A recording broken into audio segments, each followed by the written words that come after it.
இந்தியால சராசரியா ஒவ்வொரு மணி நேரத்துக்கும் 4 ரேப் கேசஸ் ஃபைல் ஆகுது. இன்னும் ஃபைல் ஆகாத கேசஸ் எவ்வளவோ. ரீசன்ட் டைம்ஸ்ல உமனுக்கு அகேன்ஸ்டா சொசைட்டில இவ்ளோ கிரைம்ஸ் நடக்குது. காரணம் என்னன்னு தெரியுமா? லைஃப்ல மோஸ்ட் இம்பார்ட்டன்ட் சாப்டரான செக்ஸ் எஜுகேஷனை ஸ்கூல்ல டீச்சர்ஸ் டீச் பண்ணாம ஸ்கிப் பண்ற மாதிரி வீட்லயும் பேரண்ட்ஸ் டீச் பண்ணாம ஸ்கிப் பண்றதுதான். வீட்ல உங்க பையன் ஏன் அக்காக்கு எவ்ரி மந்த் பேட்ச் வாங்கி தரீங்கன்னு இன்னசென்ட்டா கேட்டா எந்த ஹெசிடேஷனும் இல்லாம அக்காக்கு பீரியட்ஸ் நாம சாப்பிடுற மாதிரி தூங்குற மாதிரி அதுவும் நேச்சுரலா நடக்கிற ஒரு ப்ராசஸ்னு சொல்லி கொடுங்க.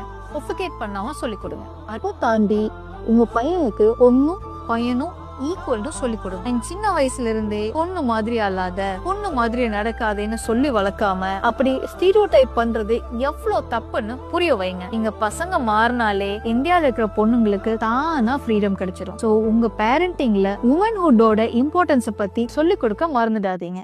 இந்தியால சராசரியா ஒவ்வொரு மணி நேரத்துக்கும் 4 ரேப் கேசஸ் ஃபைல் ஆகுது. இன்னும் ஃபைல் ஆகாத கேசஸ் எவ்வளவோ. ரீசன்ட் டைம்ஸ்ல உமனுக்கு அகேன்ஸ்டா சொசைட்டில இவ்ளோ கிரைம்ஸ் நடக்குது. காரணம் என்னன்னு தெரியுமா? லைஃப்ல மோஸ்ட் இம்பார்ட்டன்ட் சாப்டரான செக்ஸ் எஜுகேஷனை ஸ்கூல்ல டீச்சர்ஸ் டீச் பண்ணாம ஸ்கிப் பண்ற மாதிரி வீட்லயும் பேரண்ட்ஸ் டீச் பண்ணாம ஸ்கிப் பண்றதுதான். வீட்ல உங்க பையன் ஏன் அக்காக்கு எவ்ரி மந்த் பேட்ச் வாங்கி தரீங்கன்னு இன்னசென்ட்டா கேட்டா எந்த ஹெசிடேஷனும் இல்லாம அக்காக்கு பீரியட்ஸ் நாம சாப்பிடுற மாதிரி தூங்குற மாதிரி அதுவும் நேச்சுரலா நடக்கிற ஒரு ப்ராசஸ்னு சொல்லி கொடுங்க.